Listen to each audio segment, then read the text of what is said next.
All right. Well, hello, beautiful mammals. How are you?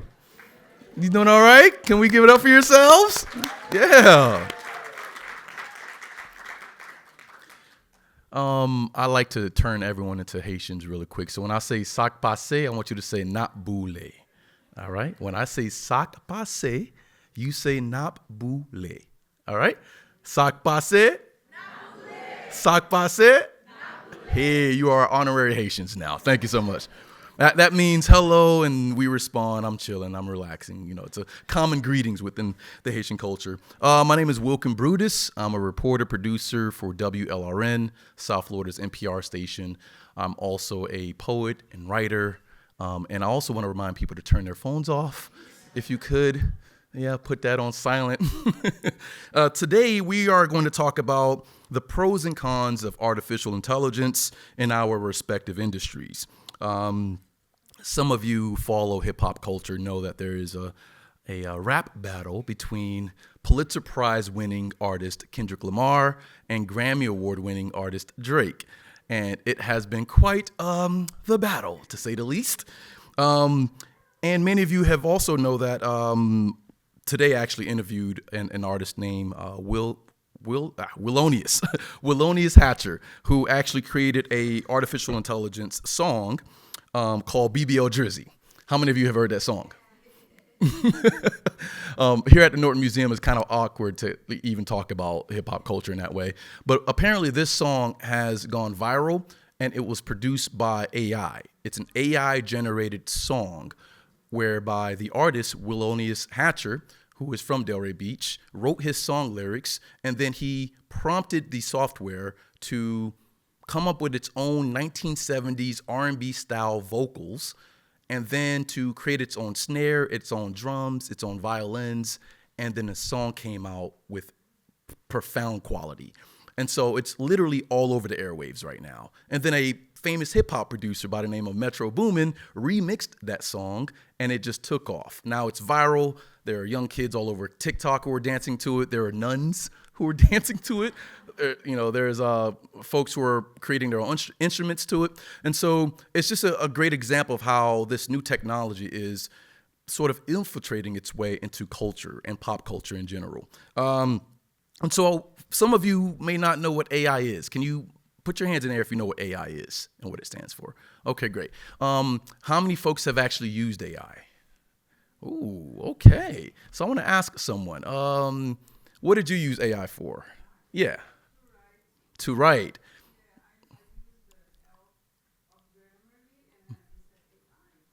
Right. But you still had to make sure that the grammar was okay, right? Right? It wasn't perfect. Who else have used AI and for what reasons? All right, we have some young folks.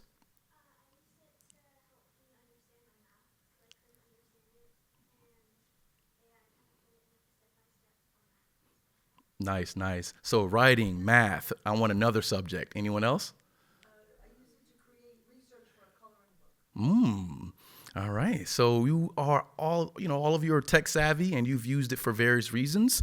And so for folks who don't know what it is, in the tech world, there are huge differences between generative artificial intelligence, which is also known as AI, machine learning, and deep learning. So today we're going to discuss the way in which AI impacts certain industries. And so I want my esteemed panelists to actually introduce themselves. Christine, I want you to go first. I hope it's on. It's on? Okay. There we go. Thank you. Hello, everyone. It's nice to be with you all this evening. My name is Christine Sylvain. I'm the founder and CEO of a local nonprofit called Path to College, and we help driven students from low-income communities get into top-tier schools debt-free.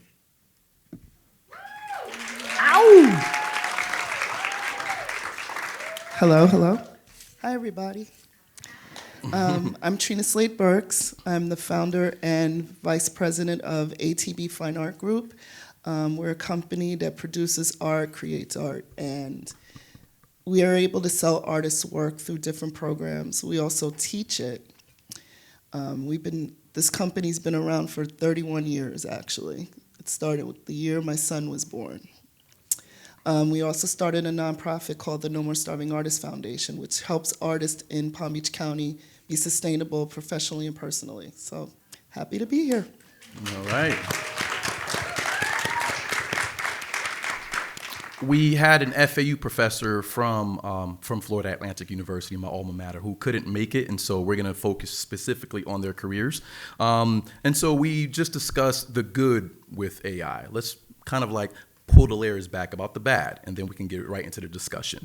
So computer scientist and ethics researcher Dr. Trina Slade-Burks, she was formerly with Google, is among many experts in artificial intelligence who've raised concerns about data privacy concerns, societal racial bias baked into the system, infringement in our intellectual property, potential spread of misinformation, that's quite obvious, and it's part of a public dialogue about how to create better guardrails for the future, and that requires us to get more exposed to this new technology. So I think I'm gonna start off. Can you guys clap it up one more time for our panelists?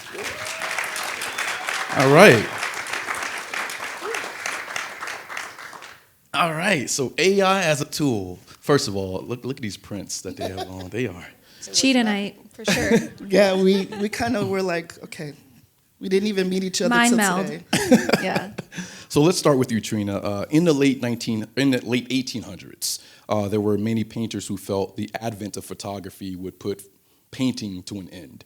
The French painter Paul Delaroche declared, quote, "From today, painting is dead," when photography came out. And here we are now, reshaping art and culture through computer-generated tools. Do the ethical concerns of AI outweigh its potential for collaborations in the art world? Oof. A lot to handle there. My perspective, I kind of fall in the middle because, as you said, AI is a tool. I've spoken to many artists who have found the need to express their frustration with AI because of the copyright infringement situation. A lot of artists have their work stolen in different methods, especially since we've been on the internet using things like Instagram, TikTok, those kind of things. Ethically, there are a lot of issues that need to be dealt with. So I was talking to you about a few instances where people's voices being used without their permission. So, example, Bad Bunny had his voice used and reduplicated on TikTok, and he didn't create any of the music, nor did he get the real credit, nor did he get paid for that. So that person is currently being sued because of that. And for those who don't know, Bad Bunny is a Latin artist. Right. There's another situation. I don't know if a lot of you go on TikTok and Instagram, and there's this cartoon character called Veronica, and she talks a lot about customer service and how, ethically we need to treat each other with respect in the workplace. Well, that's all based on her real life experiences. So I found out that Veronica is a real person, but these different programs were being utilizing her voice in their cartoons, again, without her permission. One of the cartoon programs was nice enough to credit her, so that's how I found out that she was indeed a real person. So this goes into visual art as well, where we're utilizing and we're giving permission for things like Adobe to have our work online. Now, those of you who don't know, Adobe is a program that has things like different types of software that you can use to edit, create different things. Now they have a way you can keep it in the cloud.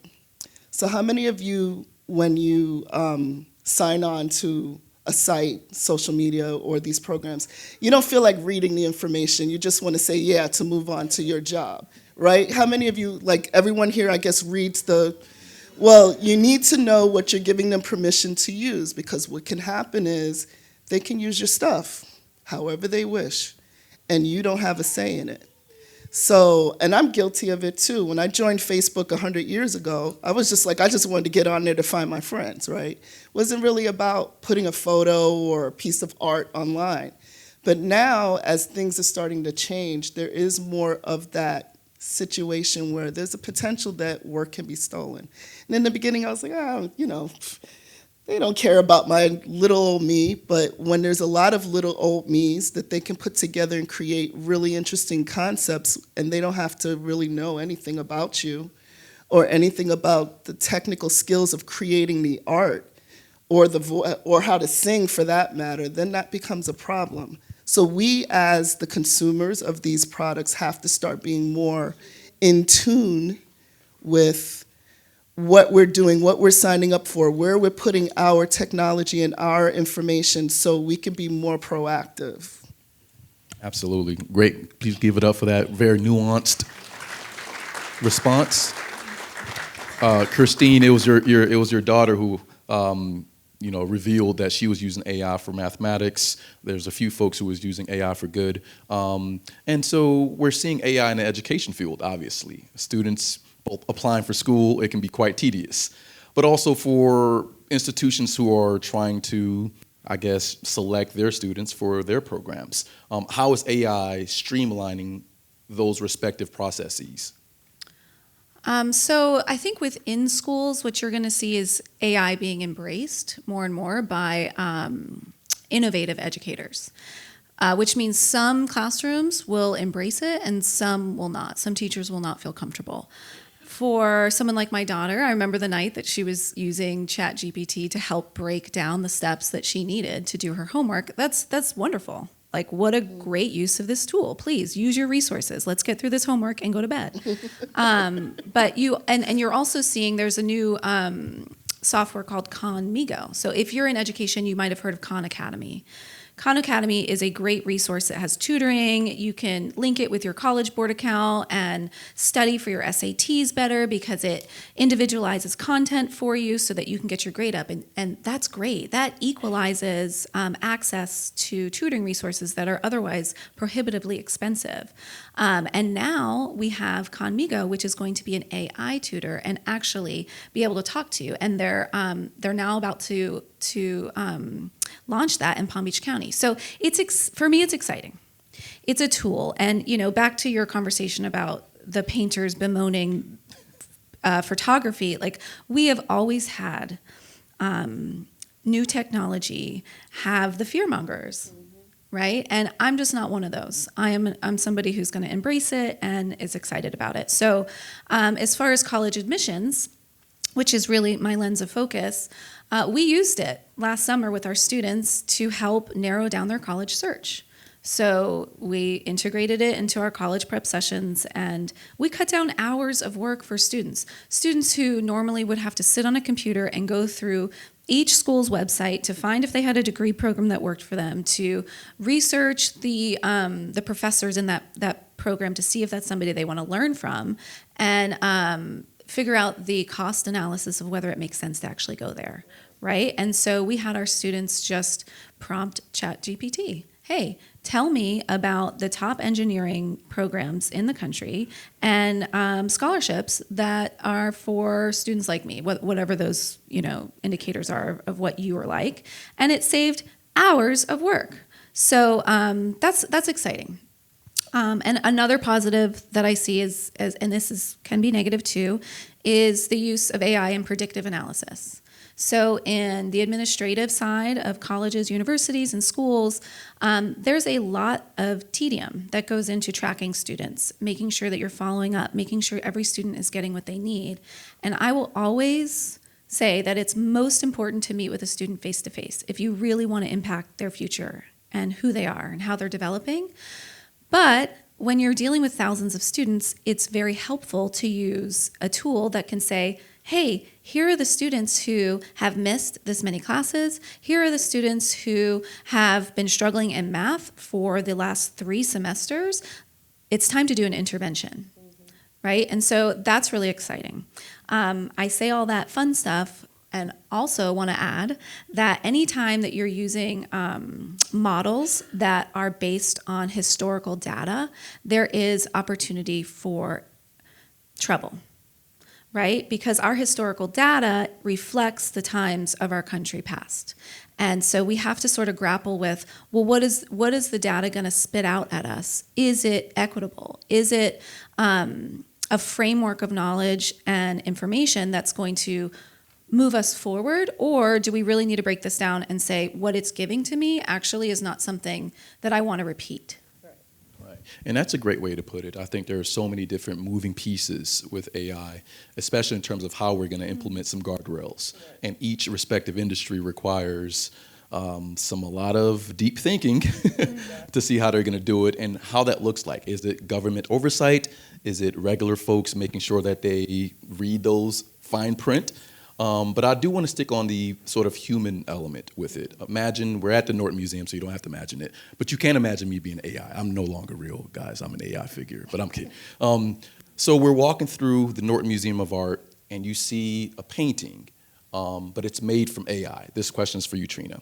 The difference between a regular photograph is the fact that there's a backstory, right, and there's a historical lens by which you can see and really appreciate that art. But if you see a painting that was only produced by AI, do you think we will, as a society, come to terms with the fact that this is a work of art by a computer and that we should probably weigh it in the same light as like a human-made art? Do you think we would reach that point in time? Again, what's the goal of the painting, though? Is the goal to provoke a feeling, or is it just something to hang on your wall? I mean, that's like anything that's produced by any artist, somebody doing it by hand. They could be just doing something because they want to paint. It may not have any significance other than that that's what they want to do for that moment. I know I use a lot of pop culture as an example, which is important because it's kind of in our pop culture every day. So I was watching the Met Gala, watching the red carpet, and I'm into fashion too. One of the things that I really wanted to do was get into fashion, and I took the better leap and I went into graphic design. So my thing is hearing the backstory of why the stylists dressed these people a certain way and why did the fashion designer do what they did. So there were really great stories. But the next day, the media got hold to a couple of different famous people who did not attend the Met Gala, but they had these beautiful gowns. But there was something there was no feeling to it. It was just like, oh, there's Beyonce. Beyonce didn't go to the Met Gala. Oh, all these different people, they were like, they're not there. And you're looking at these pieces of what's supposed to be fashion, but it was kind of dead. There was no feel, there was no texture to it, and there was no backstory. It was just because these people loved these famous people so much, that's all they really cared about. So what is the painting that's created by AI? What is the goal? Because if it's created by an individual who created the AI image, maybe they want to provoke thought and feeling and energy, or maybe they just want something hanging on the wall just to take up space. But again, artists do that also. Yeah, I guess a difference between steak and McDonald's, right? Right. High art, low art. Exactly. I hope so that was a good analogy. what is the goal of that piece of art hanging on the wall? What is the goal of the museum hanging it on the wall? Also, do they want to talk about what's going on in our history of where AI is? So going back to your very first question of how many people in here use AI, everybody's hand should have been raised because we all used AI from the very beginning. So if you're telling Siri, hey, I need to know where this restaurant is, that's a form of AI. If you're that person who's like, Alexa, I want to hear this song, and you can't remember the song, but you remember the lyrics, there's something in that system that's going to find that song for you. So if you're using a GPS, there is AI components in that. So everyone in here, unless you're still using a folded map or you're turning to find your song on the system, you are using AI, period. Remember MapQuest? Anybody use MapQuest back in the days? Yep, Google Maps. So we all use it at some capacity. It's what's comfortable for the individual. Artists are very uncomfortable because of the copyright situation. And there are, again, avenues where their work can be obtained by others and things, but you can kind of control that if you do what you need to do. So. Yeah, and the various types of fears are very real. Right now we're entering election season, which right. As a journalist I'm not quite happy about because I live in a state called Florida and we all know the chaos. But in my industry right now, we are grappling with how to use AI. The Pulitzer Prize, there were two folks who revealed to have used AI in their investigative reporting who had won the Pulitzer Prize recently. But they used machine learning. Obviously, AI can be a catch-all phrase for all sorts of technological applications, but they used it to streamline data. not to actually write an article, we are not having that, I'm gonna toggle back and forth between art and education, so I have a question for you. So AI obviously is the topic of discussion, and one of those fears is job displacement. And so, I've covered both of you. Christine, you have done an amazing job in our county with pushing high achieving, low income students to higher education. And so some of their fears is perhaps what are they preparing for in a future that is unknown, especially for kids who have come from the pandemic. So can you describe whether those students are afraid of AI and AI displacement, job displacement? At first, I have to say that the future is always unknown, period. There have been many shifts over my lifetime in industry and information technology that even my own father, who was an engineer and was at the top of his game, was knocked off that pedestal because the technology shifted so quickly, and he had to retrain and reclimb that mountain. So I think my conversation with students is get ready to pivot multiple times in your career. Get ready to stay a lifelong learner. Get ready to continue to enhance your credentials. As far as AI displacing jobs, yes, I believe that it will. We were just listening, my family and I, in the car to Mark Cuban talking about AI and the way that it's going to change the workforce. And probably, yes, there'll be jobs lost and industries will shift as they always have, right? And one thing that he said that I found interesting was that in the next 10 years, liberal arts degrees will come back in high demand. And so for the last 10 to 15 years, there's been a huge push towards STEM because we're just moving and grooving in the tech field, and it's super cool and super exciting, and that's where the money is and the excitement is. But he said, now that technology and AI and machine learning is coming in, we're going to have less need for that and more need for critical thinking skills. And so the thing that excites me about AI is, again, the use of it as a tool and really thinking critically about how are we prompting it and how are we using it to grow our collective intelligence and our collective capacity. I'm going to say something maybe a little bit controversial. Oh, we want that. I sort of feel that, going into the art, I love art, so I'm happy to delve there too, but I sort of feel originality is a bit of a farce, right? We are creative people. We are all creators, all of us. But we cannot pretend that what we create isn't influenced by somebody else, something else, by a myriad of experiences, which is what makes us special, right? It's what makes us who we are. And AI, I think, is just another way to enhance that, hopefully. So I think for our students, it's be prepared to continue to live a vibrant life that is full of challenge and stay on top of your game. To that effect, hip hop artist Nas. Anyone know Nas? I love Nas. Nas will forever be my favorite. He has a line that says, "No idea is original. It's nothing new under the sun. It's never what you do, but how it's done. Mm-hmm. It's never what you do, but how it's done." Mm-hmm. I want to stay with you in terms of language and social skills, particularly in our classrooms, mm-hmm. where I had to really get on my nephew's butt. He's 15. Mm-hmm. I had to snatch his phone away, guys, because he's just not here. He's in the ether somewhere. He's in a matrix. And so how important is it to study art and music in our classrooms, knowing the fact that AI is going to affect how we consume art and music? Well, I cannot overstate how important it is to have the arts in the classroom. It's so important. It's important for the soul. And it's important for connection, right? Art and music is how we connect. It's how we feel and are moved together, which makes you feel connected. And that is so important. And when you don't feel connected, you have the anxiety, the depression, all the stuff that we're seeing now. And our Surgeon General a couple years ago came out and said, there's a public health advisory. We have a serious youth mental health crisis. And I believe that crisis stems from a lack of connection. And so for me, if you know my story, you know that I moved around a lot as a kid. And the one strain of continuity that I had in school was ceramics.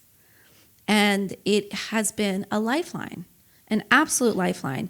And the way that art is for so many, it puts you into a flow state. It allows your brain to rest, expand, and grow. And if we're not highly valuing art in the classroom, we are missing out on performance metrics.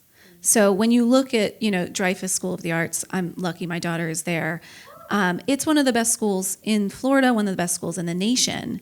And I think it's the art that's doing it, right? Of course, there's a lot that goes into it, but, if you are expected to just grind math, reading, formulaic writing, blah, all day, your brain gets tired, and you need to give it avenues to move and to find that creative expression. So I might have said originality is a bit of a farce, but creativity is not, right? And we shouldn't be afraid to iterate and to just let it flow. And if we don't allow students to do that early and often, we are depriving our intellectual potential long term.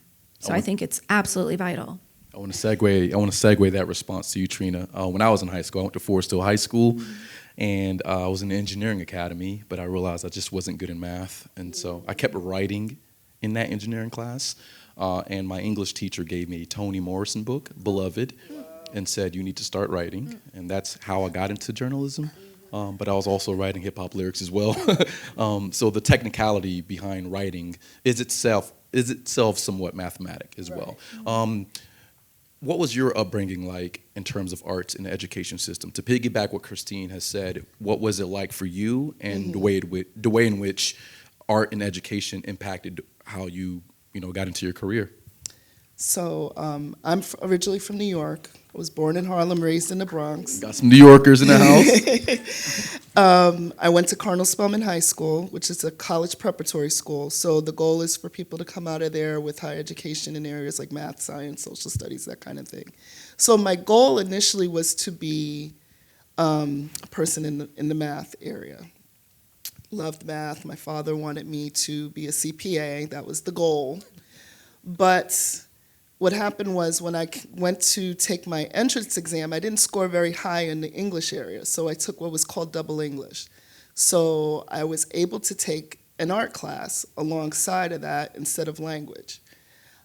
So what ended up happening every year, I was like, I wanted to make sure before I picked any of my other classes, art was the first thing I was going to look up and take and find out what area. It just was natural. My mother was an artist. My great uncle was a photographer. So there was art in my family always. Even after my mother passed away, my father always encouraged it. So I ended up graduating with a Regents degree in art in the state of New York, which was unheard of because I didn't know what I was going to do. I didn't know if I was going to have to go back and get my Regents degree in Spanish because I knew it wasn't going to be in math because I blew that. But yeah, I was able to get that degree. And then I said, well, I want to learn more. So what I did was I didn't go to any school in New York like I should have probably. But I guess I shouldn't have. I wouldn't have met my husband if I went to school in New York. Met my husband here at the Art Institute in Fort Lauderdale. But I wanted to learn about graphic design and photography and all those other things that I wasn't really getting in the school. Because again, it was a college preparatory school, so I didn't I had some cool art classes, but not enough to really enrich me because I wanted more. I was craving more. As time went on, Anthony and I went back to New York. I started teaching art at a Catholic school, and I worked for a graphic design company. And art was always in my life. So when I did get married and moved here, every job I had was sort of creative. So I worked at Macy's, but I started in their design department. They recruited me because I had a retail background, so they recruited me into the men's department. But one of the things that they liked was that how I would dress the departments when I was in the design department. So even though I was selling Tommy Hilfiger clothes for men, I would always get someone to grab me from another department to help them style their department because I had a creative eye.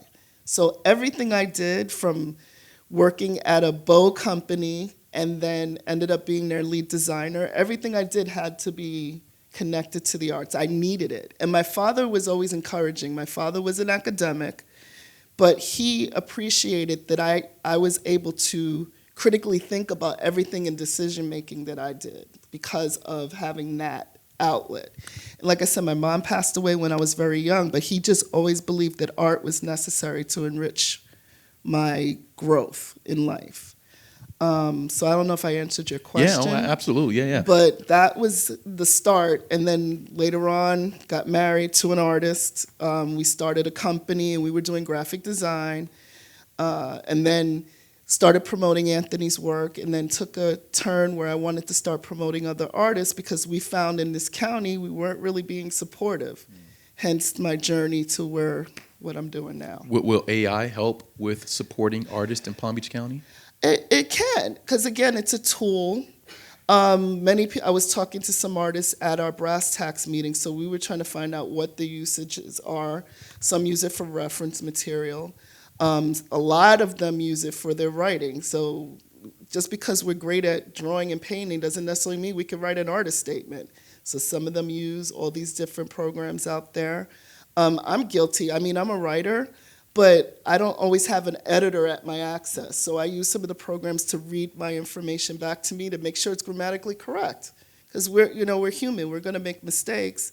And click on that button, and it'll generate that information right back to me and let me know what I need to do to change the grammar or whatever. So yeah, we all can utilize it at some capacity. And what are your thoughts about galleries who are using AI to recognize specific paintings?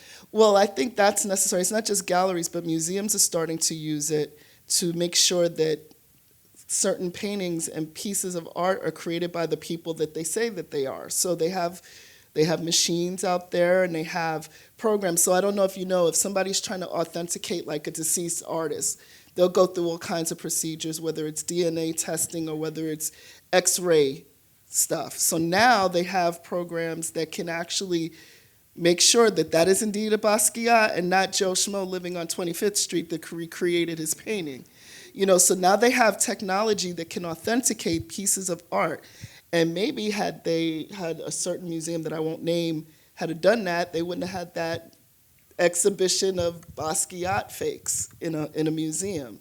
So they just, you can't just take somebody's word that this is indeed what it is. So now they have ways you can do it. It might be costly, but it's necessary, because otherwise you're giving people false information. Especially in the art market, it's extremely necessary. Yes. How many of you own a vinyl player? A vinyl player. Okay. Vinyl record. Records. A vinyl record. My apologies. A vinyl player. Vinyl record. That's funny you call it a vinyl I know, right? player. I'm thinking A record player. Record player. I'm thinking a CD player. And do you use it often? All right. Do you find that folks are crate digging and searching for vinyls to actually play on their vinyl record? There's a whole, Right? yeah. A few people? Yeah. So there is a through line there where folks are finding ways to get used to digital advancements in our society while also simultaneously trying to get back to the human essence of who we are. I remember running into you with your children at the beach, and you guys were running around and just playing in the sand. My family was there. I'm always running into friends at the beach. And this is prior to the pandemic, this sort of human element to tap into what makes us human, the essence of that. Do you think we're doing a good job at that, and in what way do you think we could improve on that? Christine. Well, can you just ask me if I feel like we as a society are doing a good job at tapping into the human essence?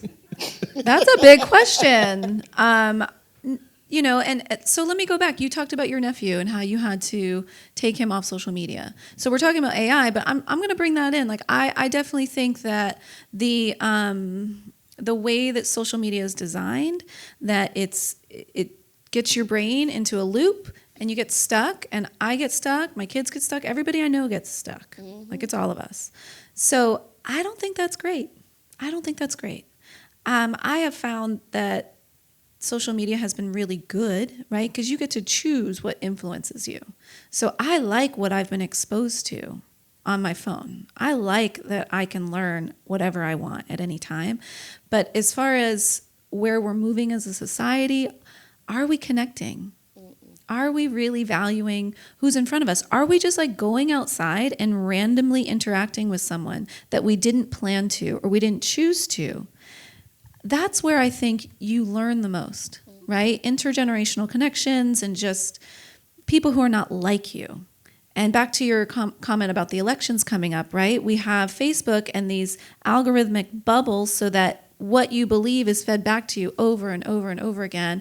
And confirmation bias is real, and it's not good. It's not good for a vibrant liberal democracy, for us not to interact with ideas that are not similar to what we already think, right? So, no, I don't think we're doing a good job. But I do think, on the whole, it's all good, right? Like, on the whole, every individual gets to choose their life and decide, I want something different. I need to go outside. I need to bathe in the forest. I need to be at the beach. I need to like love my friends and show up for them. And I think it's hard, but I think mostly it's hard because of how expensive everything is and like how you really have to grind. So, but hasn't that always been the case? Right. And obviously this conversation isn't getting into the weeds of how artificial intelligence works. It's about how we as human beings relate to the technology, if you aren't catching the through line here. So you talked about authentication and how the greatest concern in the art world is whether you can authenticate art. For me as a journalist, the greatest issue we have going into the elections is if we can authenticate deep fake videos. Right. If a video circulating of Joe Biden saying some Joe Biden stuff, are folks in their respective echo chambers going to believe it? Right. Chances are, yes. Right. If Donald Trump says something and the video turns out to be fake, the issue is that fake video, what do they say about lies, how it goes around the world? I can't remember the saying, but you get what I'm saying. A lie repeated becomes a fact or something like that? Yes, yes, what she said. That's our greatest concern, is that the lie will overtake the truth in due time. I'll stick with you. I think you answered the authentication question. Do you think there's an authentication issue in the education system in terms of like how educators will read an essay and really wonder whether this student wrote this essay or not? Because so I'm gonna get with you during the Q&A session. Yeah. Ooh, so. Okay, so I'm going to get with you during the Q&A session. So she just mentioned ChatGPT, which is an AI bot where you can prompt your question and the system, the software, spits out the answer or the essay that you wanted to write. The question is whether you can tell, and I think you can tell someone's voice. Right? I can tell. Yes. If you're following any major award-winning writer, author, they have a particular voice in the way in which they're writing. But for educators, it can be quite difficult. Your thoughts? Well, so for 10 years already, we've been using software to screen student essays to check for plagiarism. I was using that over 10 years ago in the classroom.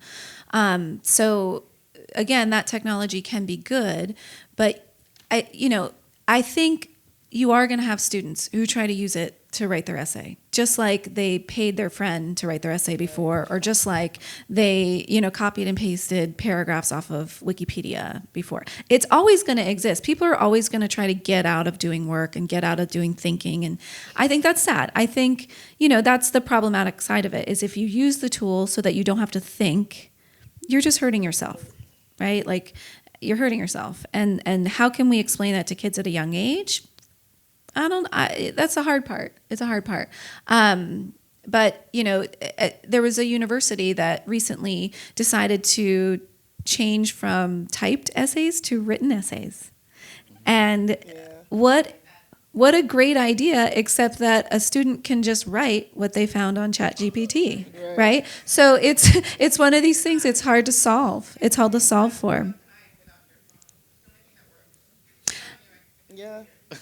So, passionate educator in the room, there is a lot of data around how important it is to put those phones away while you're in the classroom and have an experience together. Because back to what I was saying before about interacting with people who are different than you, who have different ideas in a safe container, it's powerful and it's good. I mean, I can Mike. chime in on that too, because I teach students who are getting ready for the schools of the arts. Oh, excuse me.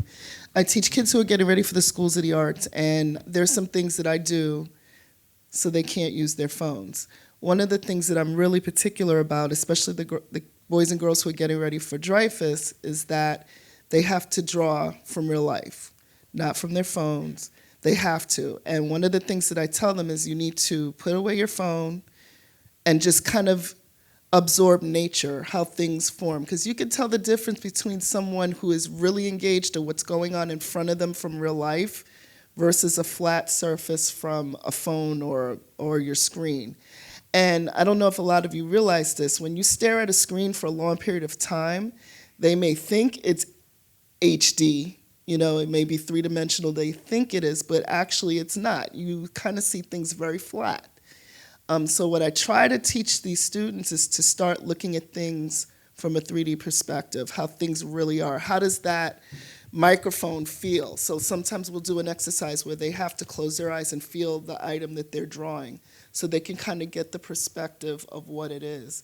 I think, like you said, it's a challenge because these phones, I remember before it was easy to just say, okay, everybody, put your phones away. Now they feel like they're missing something.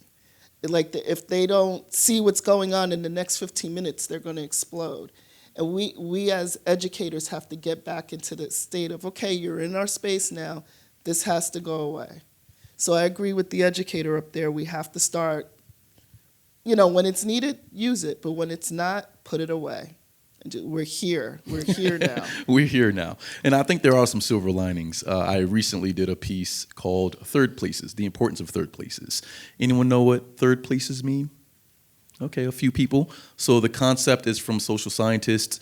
I can't remember his name right now, but your home is your first place. Mm-hmm. Your job is your second place. And your quirky speakeasy, your parks is your third place. Mm-hmm. A pickleball court, a basketball court, anywhere where you can foster, connection with random human beings is considered a third place. And so the Downtown West Palm Beach, DDA, the Downtown Development Authority, worked with the city to create a chess park right there on Fern Street. Mm-hmm. And so, and folks who took advantage of that park actually turned it into a 200-plus group where they would meet much more frequently, typically every weekend. And so that's an example of human beings not getting so caught up in the digital space and making sure that they make room for the outdoors and human connection. I think we have about 10 minutes for some Q&A. I do want to start off with that. Okay, you have a question? Let's go.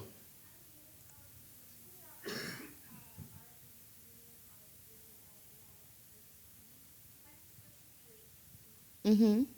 Yes.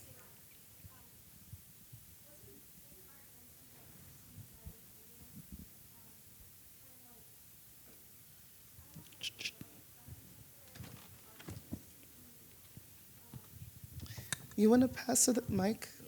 Yeah. Because I hear part of. Okay, there we go. Thank you, sir. Thank you. Appreciate it. I heard of. She's asking, does it matter? Oh gosh. Hi. Now spit some bars. I was just asking whether or not, or from the topic, you had asked a question about art and the meaning of art if it was made by a human versus AI. Mm-hmm. And my question was, isn't art meant to be perceived by the viewer? Because you could look at a contemporary art piece like made by a person and think of like a creative meaning behind it if there isn't one that was like written down.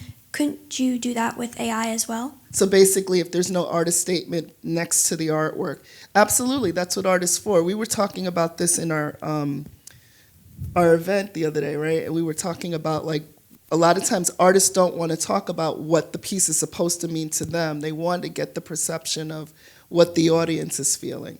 So again, that's what I said. What is the goal of the piece of art? What are you getting from it? Not necessarily whether it's AI or not AI. Because like I said, there are artists out there that are just creating because they just need to get stuff off their chest. It's a way that they just get everything out. So it depends on the individual, absolutely. So yeah, yes to your question. Great question, great question. We have our passionate educator. Oh, all right. Yes, Which uni?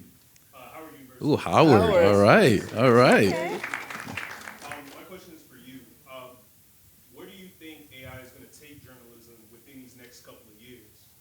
Well, it depends on the medium, right? When we think of journalism, we typically think of print journalism, but I work with radio and digital, and so when I produce a piece, it's on the airwaves, but I'm also writing a digital version of that radio version.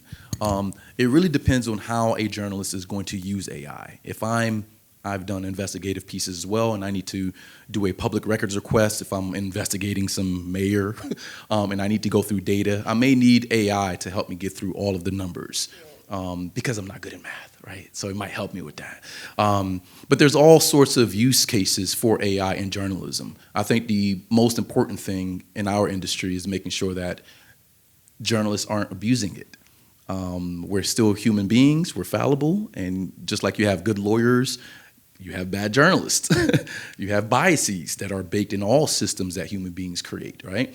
And so as long as there are guardrails, and I think that's what we're grappling with, what are the guardrails that we can implement within the industry itself to protect the public from bad stories and from bad journalists? And so that's going to be tough because AI is essentially in its infancy, but it's also like a teenager right now with, bad teenage behavior. And so, yeah, I hope that answered your question. We're still trying to figure out the guardrails. But I think the New York Times is actually suing, I believe, ChatGPT, because the way AI works is that you have to go through a massive amount of data and then use that trained data to, as an output.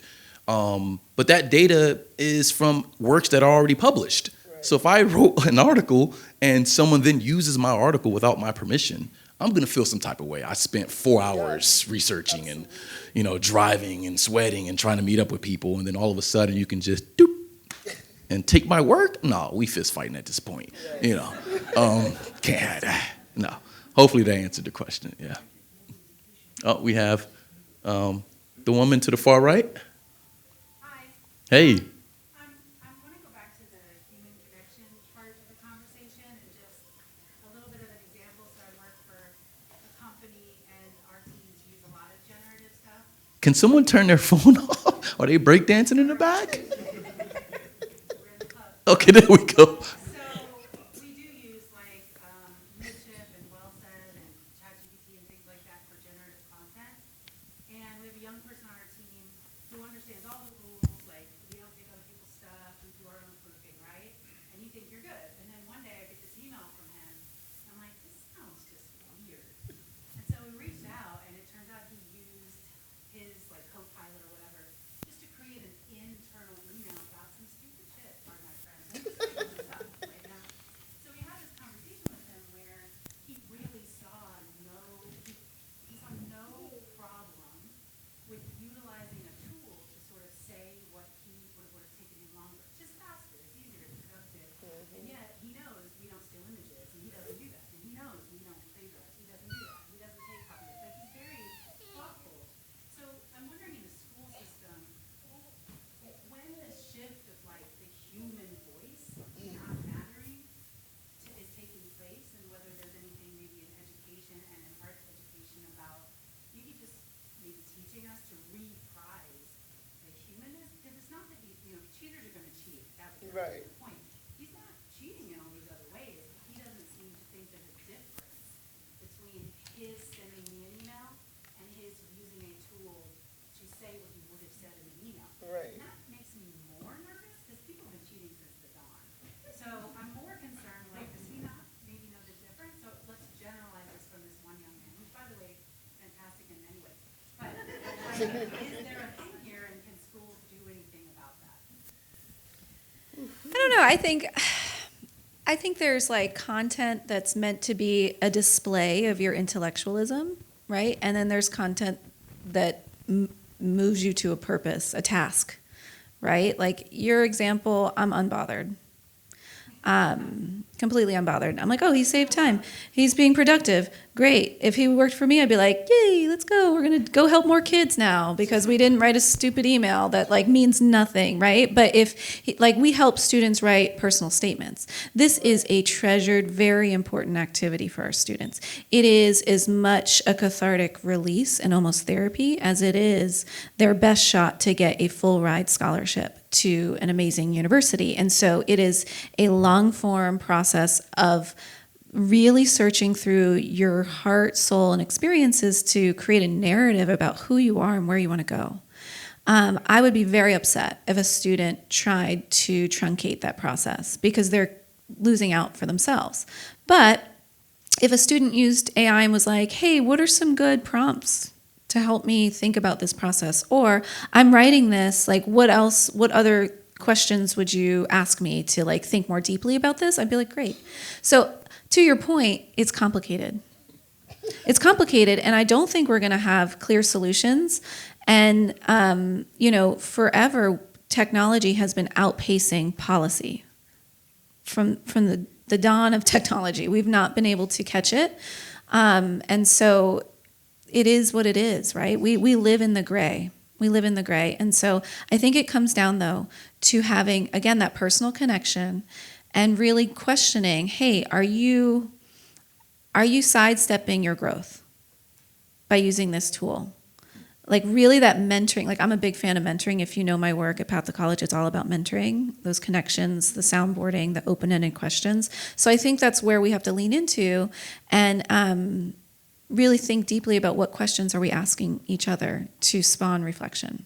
You should have responded with, per my last email. Right. And then they would have, I think we have one more question. It's 7 o'clock or almost 7.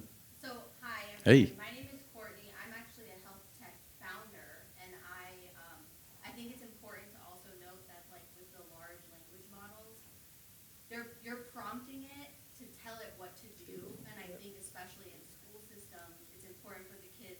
We have to make sure that they have those critical thinking skills, right? So I have an intern who's currently in a college right now, and it's very difficult for him to run with the AI. So I feel like it's just important to think of pairing those two things together, right? We're not trying to take the human element out of it, but the large language models also are not human, right? They can't do what we can do.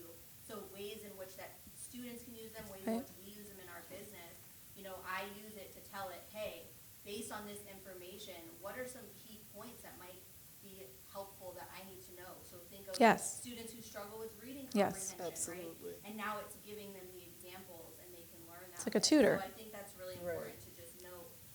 And if you're not familiar with the large language models, it's not as scary as it seems. You really have to get in and start playing with it. And I think that will also combat some of the fear around it and also getting familiar with the platform. Actually, how is it programmed? And then we can keep using it for social good. Thank you for raising that up. I do want to just highlight something you said that I think we haven't touched on. I think it's really important. Critical thinking skills.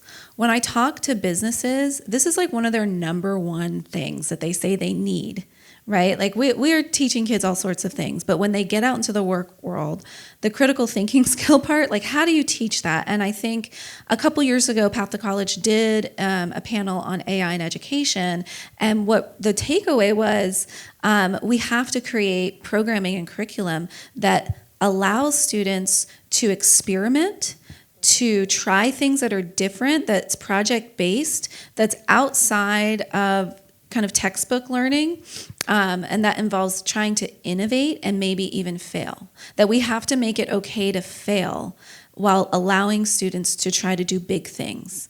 Because that's how you learn critical thinking. You have to fail, you have to hit roadblocks. And I think that to the conversation about AI and the fear around it, it's really how is the education system going to grapple with really honoring and promoting critical thinking skills in the classroom that is like outside of what we do now. I mean, you hit a really good point. I think part of the problem is we're taught to be afraid to fail. Mm-hmm. And I think if, for instance, with young artists, when something doesn't work, how can we fix it? But it doesn't have to be perfect. And I think that we're just conditioned to believe everything has to be perfect. So going into the photography and AI, a lot of those images that you see with all these pretty people, and they're so pretty that they're ugly. That's the statement my husband used to make. They're so pretty that they're ugly, that they're like sterile. So I think if we start getting away from what has to be perfect all the time, we won't have those crutches that we seem to be having with that. And I think that is that's what it it for is to our be human. time. Right. Yeah. It's 7 o'clock. Man, give it up. I know people have like dinner reservations. Please give it up for Trina Slade-Burks. She's the co-founder of ATB Fine Art Group.